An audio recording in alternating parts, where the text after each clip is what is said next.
అరుణాచల దేవాలయం సుమారు 25 ఎకరాల ప్రాంగణంలో ఉంది.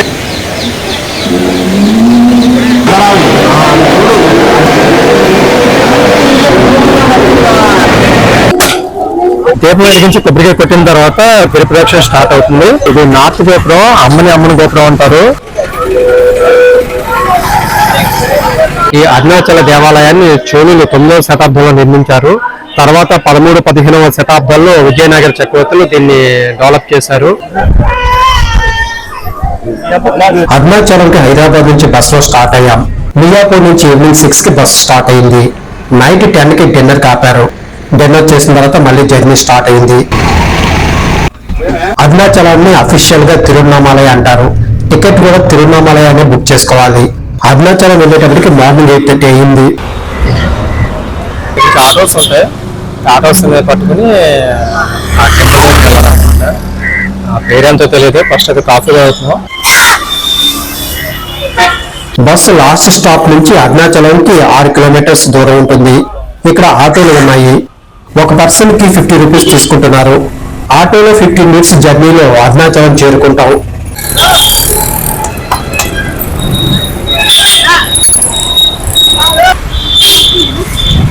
ఆటో ఆపే చోట విష్ణుమూర్తి దేవాలయం ఉంటుంది. లోపల స్వామివారి విగ్రహం చాలా కళగా ఉంటుంది. దగ్గరికి వచ్చాము. ఇదే టెంపుల్. ఇక్కడ నుంచి ఏదైనా రూమ్ తీసుకుని ఫ్రెష్ అయ్యి అప్పుడు మళ్ళీ స్టార్ట్ అవ్వాలి.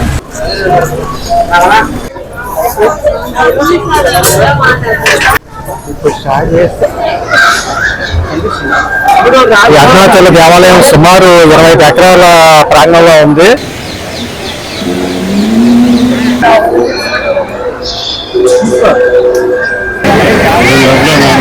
నాలుగు గోపురాలు ఉంటాయి. 4 గోపురాలు కూడా చాలా పెద్దగా ఉంటాయి. అలాగే తూర్పు గోపురం అయితే చాలా పెద్దగా ఉంటుంది. మెయిన్ ద్వారం అన్నమాట అది.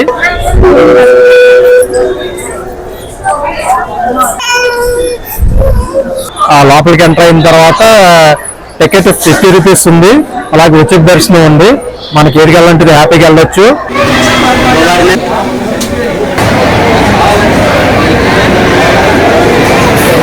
లోపల గుళ్ళో అయితే చాలా బాగుంది. స్ట్రక్చర్ అదంతానే అసలు ఎక్కడ చూసినా శిల్పాలతో నిండిపోయింది. లోపల అందరికీ ప్రసాదంగా విభూతి ఇస్తున్నారు. దాన్ని బొట్టు పెట్టుకుని చిటికడి నోట్లో వేసుకుని మిగతాది ఇంటికి తీసుకెళ్లవచ్చు.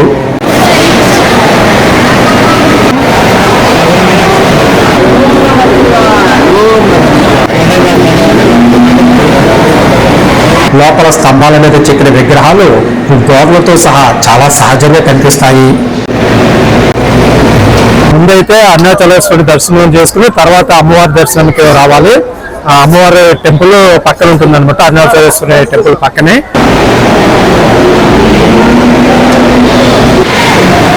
అమ్మవారి దర్శనం చేసుకుని వస్తున్నప్పుడు మనకు భారీ వినాయకుడి దర్శనం ఇస్తారు. దర్శనం అయితే చాలా బాగుందండి. దర్శనం బయటకు వచ్చాను. చాలా బాగుంది. చాలా పీస్ఫుల్ గా ఉంది. బయటకు వచ్చి ప్రసాదాల కౌంటర్ ఉంది. ఇక్కడ రకరకాల ప్రసాదాలు ఉన్నాయి. మనకి ఎదుకలంటే తీసుకుని హ్యాపీగా కూర్చొని తినొచ్చు. అందరూ కూర్చొని తింటున్నారు. అతను ప్రసాదం తీసుకుని అలా ఉంది చూద్దాం. ఇక్కడ ప్రసాదంగా లడ్డు, మిరియాల వడలు, అరిసెలు, జంతికలు జరుగుతున్నాయి. పులిహోర, షుగర్ పొంగులు కూడా ఉంది ఇక్కడ. ప్రసాద కౌంటర్ వెనకాల 2 గోపురాలు కనిపిస్తాయి. చూడండి ఎంత బాగా కనిపిస్తున్నాయో. వెనకాల చూడండి రాతి మండపం ఎంత బాగుందో.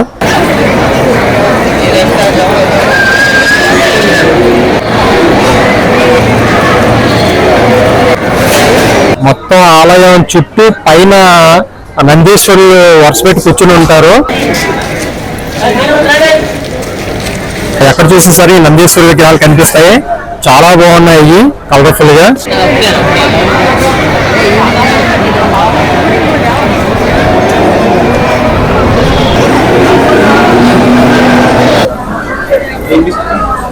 దర్శనం అయిపోయింది కదా, ఇక గిరి ప్రదర్శనకి వెళ్తాను. దర్శనం తర్వాత ఎగ్జిట్ నుంచి బయటికి రావడానికి ఆలయంలోనే కొంత దూరం నడవాలి. తర్వాత సౌత్ గోపురం నుంచి బయటికి వస్తాం.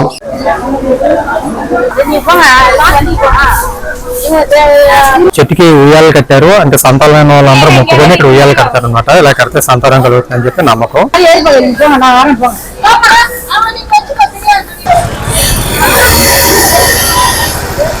ఇది వచ్చి సౌత్ గోపురం, దీన్ని తిరుమంజన్ గోపురం అంటారు.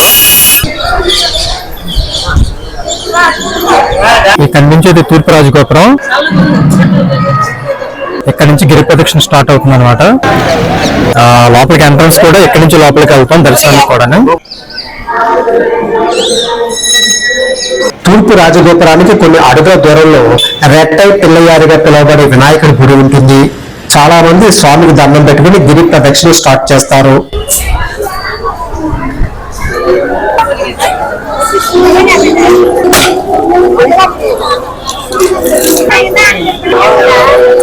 దీపం వెలిగించి కొబ్బరికాయ కొట్టిన తర్వాత గిరి ప్రదక్షిణ స్టార్ట్ అవుతుంది.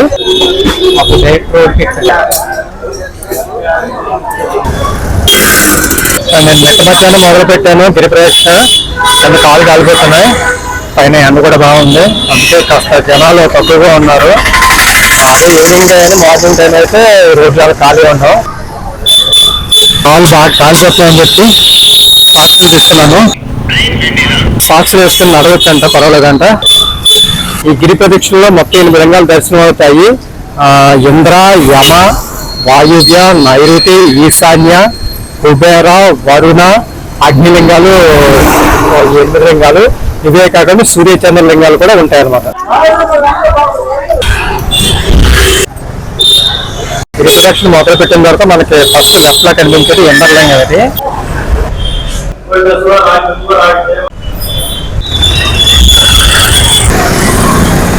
ఇది అగ్ని తీర్థం, లోపల కోనేరు ఉంది, అలాగే శివలింగం ఒకటి ఉంది.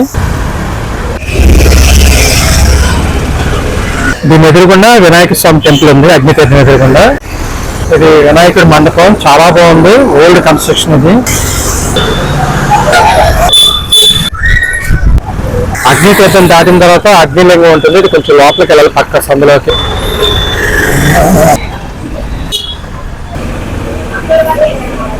ఇది అగ్నిలింగం.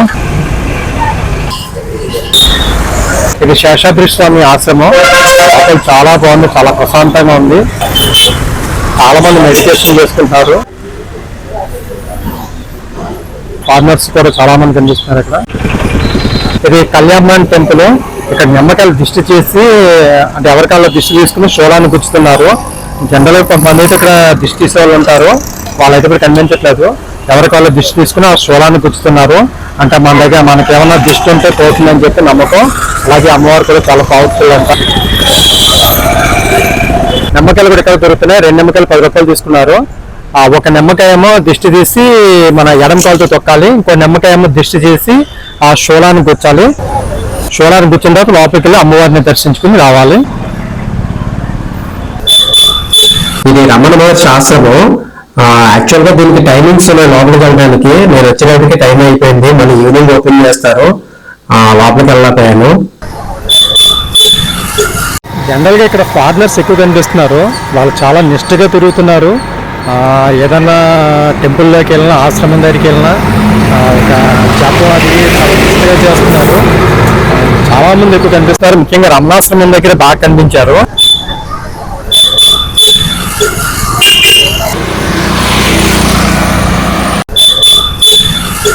ఇదేమో యమలింగం.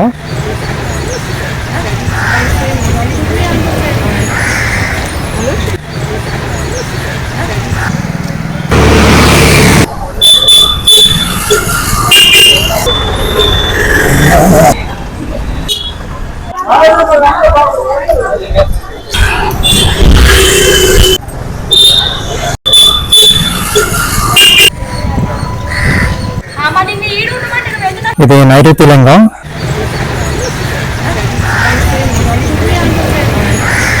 ఈ గిరి ప్రదక్షిణలో ఎక్కడ చూసినా సరే అటు ఇటు సాధువులు ఎక్కువ కూర్చుని ఉన్నారు.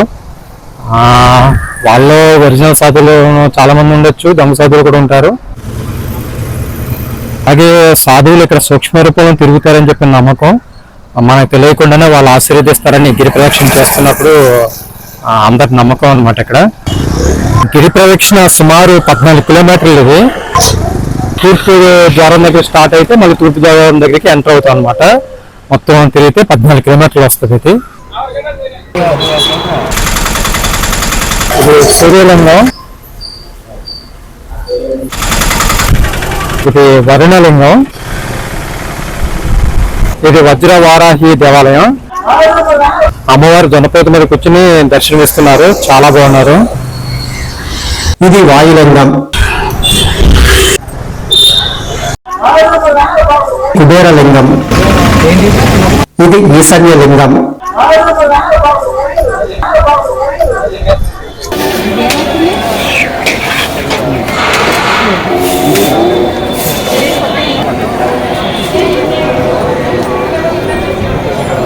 ఇది నైట్ లో రాజగోపురం. ఇది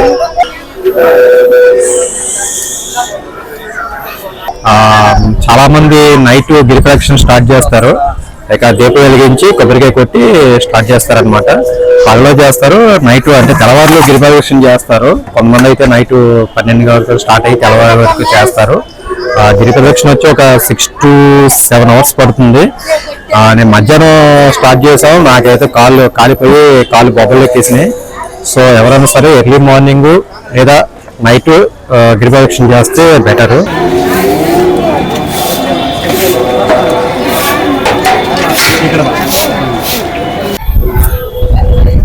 ఇక్కడ చాలా మంది ఇప్పుడు గిరి ప్రదక్షిణ స్టార్ట్ చేశారు. 8 అవుతుంది.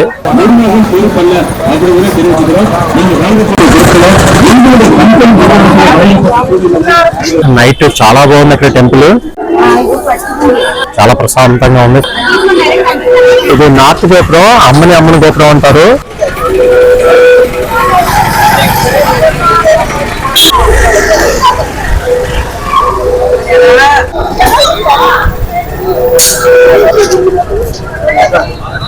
ఇది 10,081లో కట్టారు, అంటే సుమారు 14 సంవత్సరాల క్రితం కట్టిన గోపురం ఇది.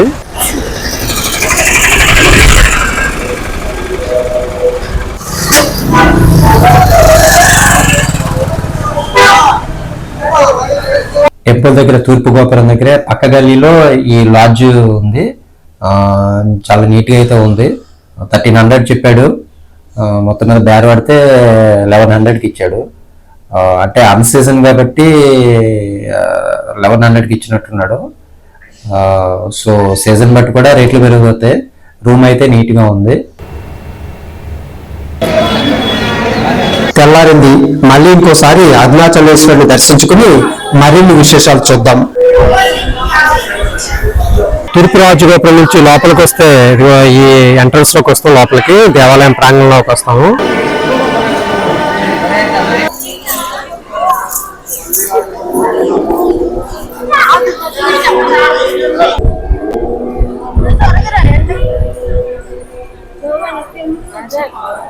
ఇది తూర్పు రాజగోపురం లోపల నుంచి వ్యూ. ఇది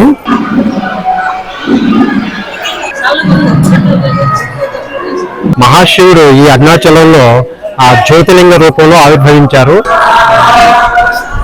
పంచభూతాల్లో ఇది అగ్నిలింగం అన్నమాట.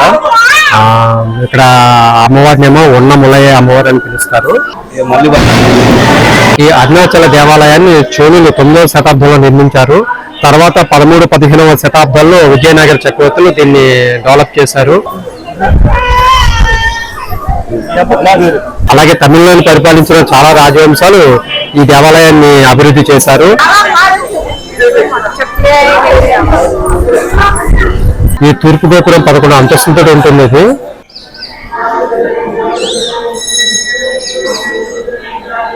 అసలు ఆలయంలో ఎక్కడ చూసినా సరే, ఏ గోడ చూసినా, ఏ గోపురం చూసినా, టెంపుల్ లోపల కానీ ఎక్కడ చూసినా సరే మొత్తం అన్ని శిల్పాలే.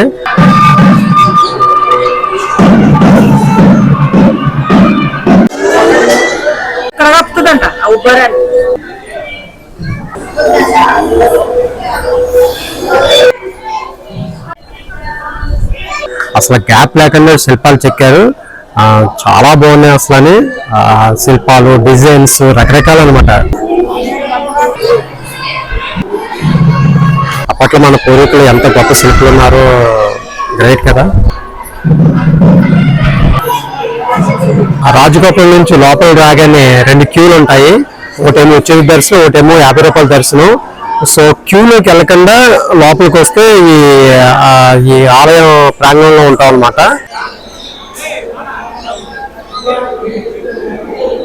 ఆ లోపల రాగానే మనకి కుమారస్వామి టెంపుల్ ఒకటి ఉంటుంది. లోపల చాలా బాగుంటది.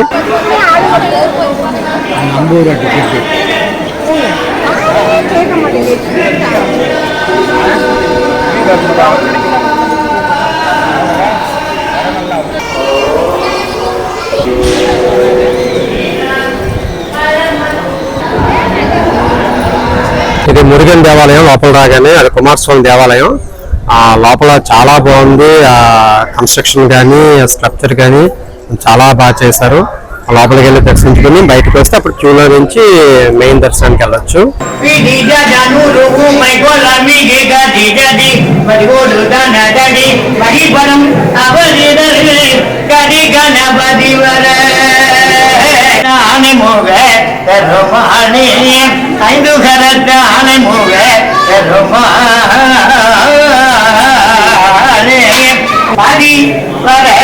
Tadi ganapati wala aruli ngamigi kolai badwi narma dilwani walam urajira. ఇది కాలభైరవ స్వామి దేవాలయం.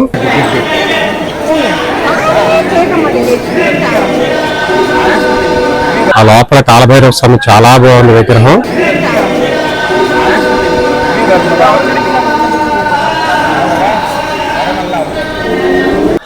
ఇది దేవాలయం లోపల శివగంగ తీర్థం.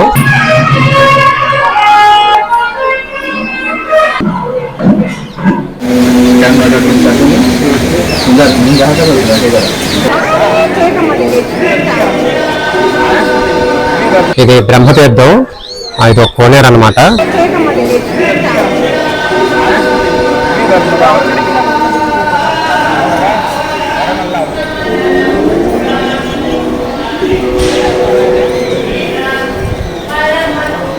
వస్తే తటాకం ఉంది. తటాకం పక్కనే వినాయకుడి టెంపుల్ ఉంది. ఇంకా కూడా టెంపుల్ చుట్టూ స్ట్రక్చర్ అయితే చాలా బాగుంది అసలు.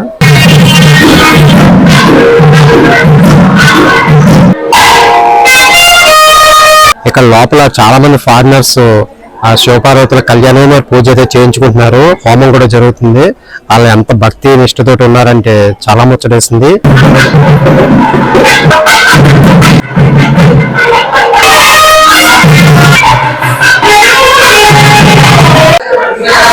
అలాగే చిన్నపిల్లలు కూడా వేదం చదువుతున్నారు. చాలా బాగుంది.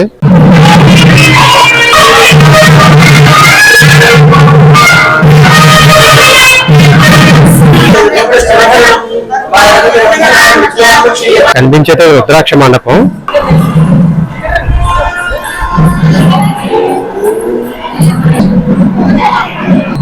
ఈ నందీశ్వరుని పెద్ద నంది అంటారు.